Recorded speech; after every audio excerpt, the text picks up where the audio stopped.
আসসালামু আলাইকুম এভরিওয়ান, চলে আসলাম নতুন একটি ভিডিও নিয়ে অ্যান্ড যাচ্ছি Chuadanga. I was very excited যে আমি ট্রেন জার্নি করব, বাট আনফর্চুনেটলি আমি ট্রেনটা মিস করে ফেলি। দেন আমি কি করব ভেবে না পেয়ে আমি অনেক জেদি উঠে পড়লাম বাসে। সো 2 to 3 hours বাস জার্নির পরে আমি চলে আসি চুয়াডাঙ্গা। দেন এখানে এসে আমি আমার এক ভাইয়ার সাথে দেখা করি। ভাইয়া আমাকে তার বাইক দিয়ে চুয়াডাঙ্গা এক্সপ্লোর করতে হেল্প করে। গ্রিনারি ভিউ দেখতে দেখতে আমি ডিসিশন নেই কোথায় যাব। দেন আমি জানতে পারি যে এখানে একটি খুবই ফেমাস একটি পার্ক আছে, আক্কাস লেক ভিউ পার্ক। তো চলে আসি সেই আক্কাস লেক ভিউ পার্কে। এই Akkas lake view park Chuadanga main city থেকে 20 কিলোমিটার্স দূরে ছিল। অ্যান্ড এখান থেকে আমি টিকিট পারচেস করি। পার পারসন টিকিটের মূল্য ছিল 60 টাকা।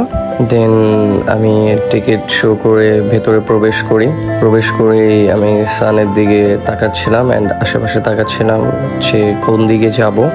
স্ট্রেটে চলে যাই। স্ট্রেটে যাওয়ার পরে ফার্স্টের দিকেই উপরে অনেকগুলো ছাতা ছিল। ইভেন আমি এগুলো অনেক ভিডিওতে দেখছি। ম্যাক্সিমাম পার্কে আজকাল এই ছাতা দিয়ে ডেকোরেশন করতেছে, but it was very nice. ভিতরে প্রবেশ করে কিছু ফ্লাওয়ার্স দেখলাম and I saw many of rides. অ্যান্ড আমি আমার ফ্যামিলিকে খুবই মিস করছিলাম সেই টাইমে। রাইডগুলো দেখে আমার ছোটবেলার স্মৃতি মনে পড়ে গেল। আমি বলবো পার্কটিতে ফ্যামিলি ফ্রেন্ডস দের নিয়ে আসাটা সেফ। ইভেন এক্সপ্লোর করার মতো অনেক কিছু আছে পার্কে। গার্ডেনিং ভিউ, পিকচার তোলার মতো ব্যাকগ্রাউন্ড অ্যান্ড বিভিন্ন decorated bridge, decorated wall, and not only that, and there are some decorated garden also.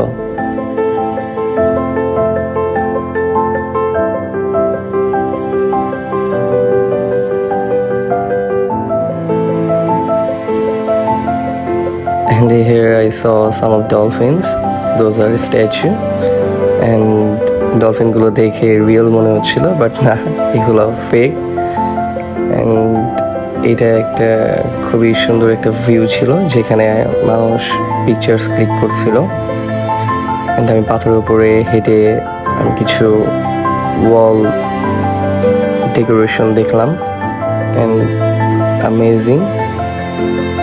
And রাইডসগুলোতে প্যারেন্টসরা তাদের বাচ্চাদের ধরে রাখছিল, উঠাচ্ছিল, তারা সেফ আছে কিনা সেগুলো দেখছিল। অ্যান্ড বাচ্চাদের হাসি খুশি দেখে তারাও অনেক হ্যাপি ছিল। আমারও খুব ভালো লাগছিল তাদেরকে দেখে। সানসেট হচ্ছিল, আমাকে ফিরে যেতে হবে বাসায়। দেন আমি আশেপাশের ভিউ একটু দেখে বের হয়ে গেলাম। দেন বের হয়ে দেখি একটি স্টল যেখানে অনেক কিছু সেল হচ্ছিল, বাচ্চা থেকে শুরু করে মেয়ে ছেলে সবার জন্য। দেন আমি রাতে ট্রেন না পেয়ে আবারও স্যাড ফিল করে বাসে উঠে পড়ি। আমি অনেক কিছু এক্সপ্লোর করলাম, আমার খুবই ভালো লাগলো। আচ্ছা, এই পর্যন্তই। সবাই ভালো থাকবেন, সুস্থ থাকবেন, দোয়া করবেন আমার জন্য। আল্লাহ হাফেজ। এরপরে আবারও নতুন কোনো ভিডিও নিয়ে আসবো ইনশাআল্লাহ।